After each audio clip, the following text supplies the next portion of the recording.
করে। আরজি কর। হ্যাঁ আরজি কর থেকে ও বেরোবো। হ্যাঁ। তো আর হ্যাঁ, বলো এবার। বলছি ওটা হয়েছে কি বলতো, ও 2টো অব্দি পেশেন্ট দেখেছে, ঠিক আছে। রাত্রি পেশেন্ট দুটো? রাত্রি 2টো, ঠিক আছে। আচ্ছা।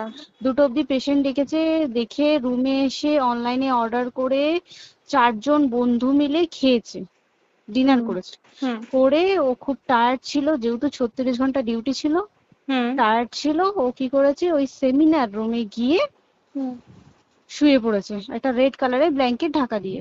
হুম কিন্তু তারপরে মানে সেমিনার রুমে এমনি কি তোমাদের ওরকম সেমিনার রুমে টুমে ঘুমানো হয়? মানে আমি যদিও কোনো আইডিয়া নেই, ওই জন্য জিজ্ঞেস করছি। না, এবার একটা রেসিডেন্টাল ডক্টর রুমস থাকেই, আচ্ছা। বুঝতে পেরেছিস, তারপরেও সেমিনার থাকে। এবার হুম। সেমিনারে একটা বেড থাকে, আর আচ্ছা ডক্টরস রুমে 2টো 3টে যেরকম বড় ঘর হবে সেরকম বেড পাতা থাকে। আচ্ছা আচ্ছা। মেনলি ডক্টরস রুমে শোয়ার কথা, ঠিক আছে। হুম হয়েছিল কি, ওকে বডিটা পাওয়া গেছে সেমিনার রুমে, হুম কিন্তু ঘুমাচ্ছিল ডক্টরস রুমে। যে হুম রুমটা তোর এখন ভাঙা হয়েছে, দেখেছিস রুমটা ভেঙেছে, একটা ভিডিও ঠিক দেখছিলাম। বাথরুমের পাশেই, হুম ঠিক আছে, মানে বাথরুমটাকে অজুহাত দিয়ে হুম ওই রুমের দেয়ালটা ভেঙে দিয়েছে। অ্যাকচুয়াল কাণ্ডটা ঘটেছে তোর ইয়েতে, ওই রুমটার ভেতরে, ডক্টর রুমে? ডক্টরস রুমে। ডক্টরস রুমে ঘটনাটা ঘটেছে, ওই বডিটাকে তো ডক্টর ধস্তাধস্তি। রুমে ওই দিন আর কেউ ছিল না, খালি মানে অনলি ওই দিদিটাই ঘুমাচ্ছিল? হ্যাঁ, এবার তোকে আমি বলি, অন কলে নিশ্চয়ই একজন থাকবে না, না। ওরা জুনিয়র সিনিয়র মিলিয়ে থাকে, এমনকি থার্ড ইয়ার একজন থাকবে, সেকেন্ড ইয়ার একজন থাকবে, হুম প্লাস ফার্স্ট ইয়ারের ইন্টার্নশিপরা যারা থাকে তারা ইন্টার্নরা থাকে। হুম আর চেস্ট এমন একটা ওয়ার্ড হচ্ছে, কোভিড এর পর থেকে প্রায় হামেশাই সবার শ্বাসকষ্ট হচ্ছে, মানে আসছে মানেই শ্বাসকষ্ট হচ্ছে। হুম আর চেস্ট ওয়ার্ড আর চেস্ট মেডিসিন দুটোই হুম পাশাপাশি ওয়ার্ড, হুম ঠিক আছে। হুম তো কেউ কি শুনতে পায়নি? কেউ শুনতে পায়নি। হ্যাঁ, ওটাই তো আমি ওই দিনকে ওটাই ভাবছিলাম এবার যে। দেখ, ধস্তাধস্তি করাতে একটা নিশ্চয়ই চিৎকার হয়, একটা ভাইলেন্ট হয়, হুম হুম বুঝতে পেরেছিস। হুম তারপরে আবার কি, যে 4জন ওর সাথে খেয়েছে তারা কোথায়, তারা কেন মিডিয়ার সামনে আসছে না? হুম তাই ঠিকই তো, তো। তারা কেন আসছে না? তোমার ওই এক- দিন ডিউটি ছিল না রাতে? ওই দিনকে আমি নাইটে ডিউটি করছিলাম। আচ্ছা। আমি নাইটে ডিউটি করে এসেছি, আমার লাস্ট নাইট ছিল। তো হুম আমার তো 3 দিন নাইট থাকে, তিন হুম দিন নাইট থাকার পর লাস্ট নাইট ছিল, লাস্ট নাইটের পর বুধবার আমার লাস্ট নাইট, বুধবার রাতে ঘটনাটা ঘটেছে।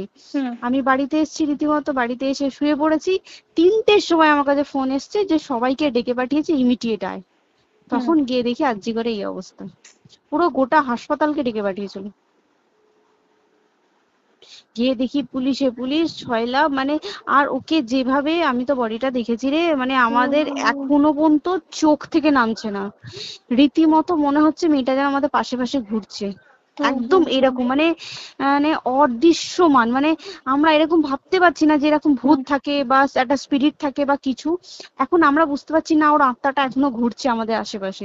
দেখ, ওর আমার তলাটায় নাকি, তো ওর থেকে ও থাকে 4 তলায়, 4 তলায় ঘটনাটা ঘটেছে, ঠিক 2টো ফ্লোর নিচেই আমি থাকি, আমার আচ্ছা। রুমটা, ঠিক আছে। কিন্তু তাও আতঙ্কে আমরা মানে একদম স্তব্ধ হয়ে গেছে আরজিগরটা।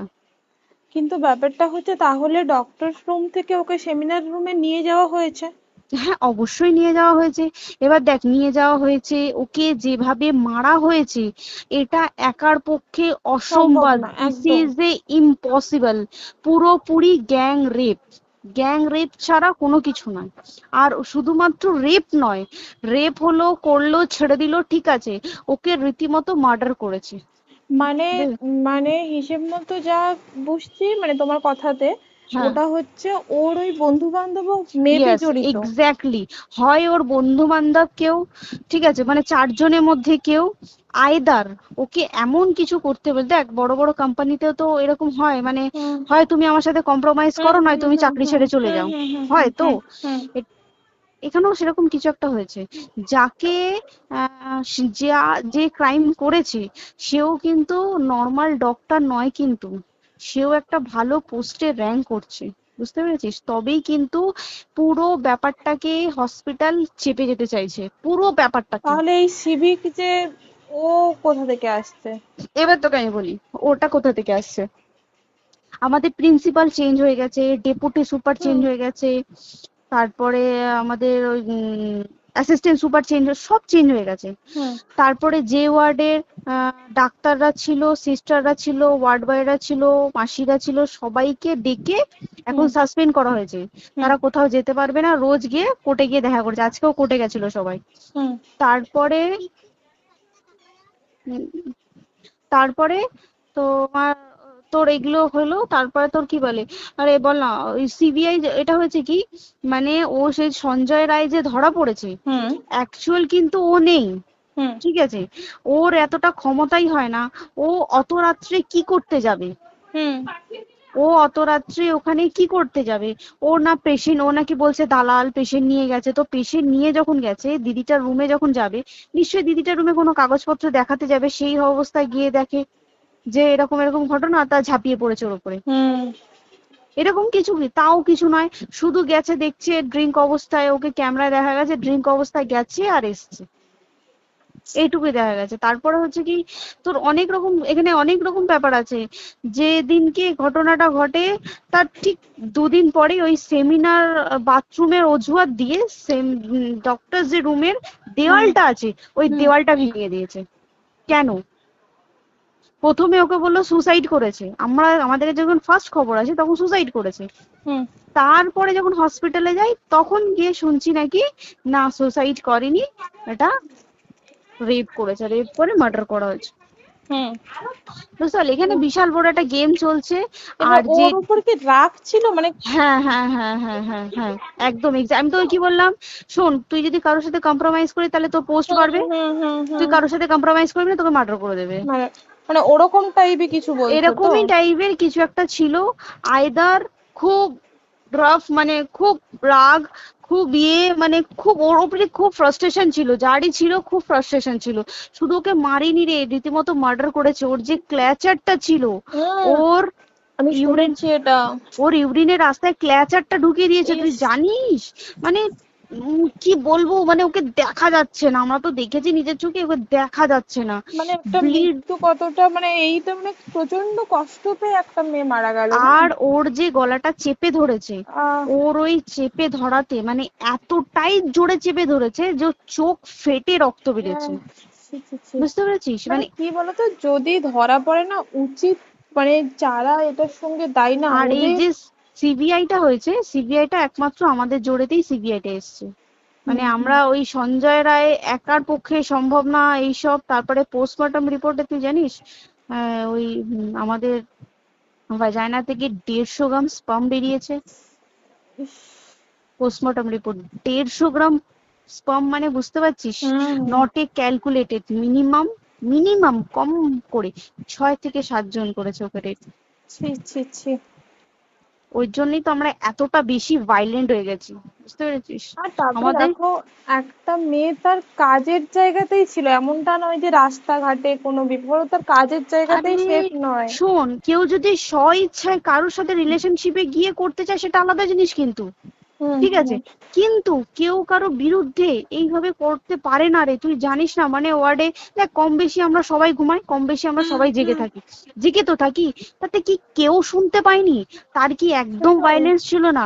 যদি কেউ না শুনতে পারে তাহলে ওর খাবারে কেউ কিছু মিশিয়েছিল, হুম তাই কি না? হুম হুম সেটাও পোস্টমর্টম রিপোর্টে মানে লিক করছে না যে কেন খাবার খাবার ও তো খাবারটা খেয়েছিল, সেটা তো নিশ্চয়ই পেটেই ছিল, পেট থেকে তো হুম বমি করে বের করে দেন, সেটা হুম তো ফরেনসিক রিপোর্টে কিছু বলবে। হুম আর তুই জানিস না, দেনার দেন মানে, ধর পোস্টমর্টম রিপোর্ট আসতে 3 দিন সময় লাগে। হুম ও যেদিনকে মরেছে ঠিক তার পরের দিনকে বিকালবেলা পোস্টমর্টম রিপোর্ট বার করে দিয়েছে, মানে বডি বার করো আর পোড়াও, হুম 10 সেকেন্ডের মধ্যে ওর বাড়িতে নিয়ে গেছে, তারপরে বডি পুড়িয়ে দিয়েছে।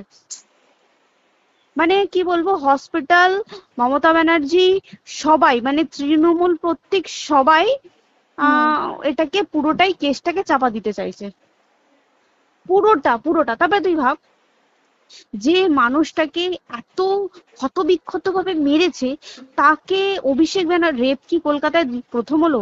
নয়, হুম বিভিন্ন জায়গায় বিভিন্ন ভাবে রেপ হয়েছে, হুম ধরা পড়েছে, ফাঁসি হ্যাঁ হয়েছে কি হুম জেল হয়েছে। হুম অভিষেক বন্দ্যোপাধ্যায় কেন বললো জাস্ট ইট তোর কি বলে এনকাউন্টার করতে?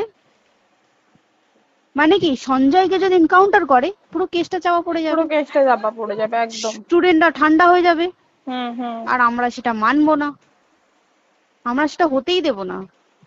তাতে যদি চাকরি মানে আরজিকরটাকে সিল করতে হয় তাতেও আমরা রাজি আছি, সিল করে দেওয়া হোক আরজিকর, সিল করে দেবে মনে হচ্ছে যদি ঠিকঠাক ভাবে। এবার ওই জন্য আমাদের দাবিতে সিবিআই এসছে। এবার তুই একটা কথা বল, যখন দেখতে পাচ্ছে মমতা ব্যানার্জি যে কলকাতা পুলিশ আমাদের জন্য কিছু করতে পারছে না, আমরা কিছু মানতে পারছি না, 7 দিন ধরে বার করতে পারছে না, হুম তাহলে সেটা 2-3 দিনের মধ্যে কেন হ্যান্ড ওভার করে দিল না? হুম তাই তো। তাই কি না? তারপরে দেখ পিডব্লিউডি ওটা লো পোস্টের মানুষ, মানে যারা ভাঙচুর করে, মানে সিমেন্টের যারা কাজ করে হুম তাদেরকে পিডব্লিউডি বলে। হুম এবার পিডব্লিউডির নিশ্চয়ই হায়ার অথরিটি থেকে অর্ডার এসছে তবেই ওরা গিয়ে ভেঙেছে। ওরা হুম নিশ্চয়ই পাগল নয় দুম করে গিয়ে কোনো গভর্নমেন্ট প্রপার্টি ভেঙে দেবে। হুম অর্ডারটা কে পাস করলো যে এখনই চেস্ট ওয়ার্ডটাকে ভাঙতে হলো?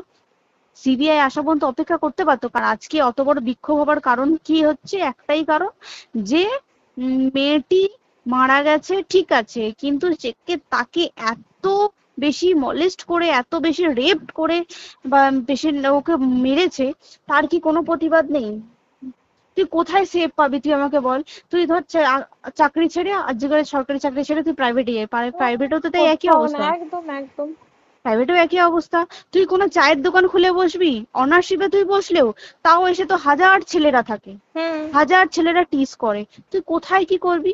তাহলে আমাদের সেফটি কোথায়? আমাদের মুখ্যমন্ত্রী মমতা ব্যানার্জি সে একটা লেডি হয়ে তাহলে আমাদের কি সেফটি দিয়েছে? আমাদের কি লক্ষ্মী ভান্ডার দিলে this is a problem solve? পুরো মাসের আমাদের কি সব খরচা চলে যায় লক্ষ্মী ভান্ডারে? জানি না, আই ডোন্ট নো। মানে আমরা প্রচুর ক্ষেপে আছি, প্রচুর। মানে এর বিচার না চাওয়া পর্যন্ত তা তুই ঠিকই তো। ভেবে চল কি এটা সলভ হবে না। আমরা মানে বিচার আমি নিয়ে আমি কথা বলবো। 2 দিন ধরেই ভাবছিলাম তোমাকে ফোন করবো, কিন্তু মানে এটা ওটাতে হয়ে উঠছে না। আর তোমাকে তো হুম। আমি ওই দিন রাতেই হোয়াটসঅ্যাপ করলাম না। হ্যাঁ হ্যাঁ এবার হ্যাঁ তখনই না আমি ব্যাপারটা অতটা বুঝতে পারিনি, আর আমার তার পরের দিনই ভোরবেলা ডিউটি। তা হ্যাঁ। আমি খুব তারপরে সাবধানে থাকিস রে, আর খুব বলো না, সাবধানে না না। থাকিস।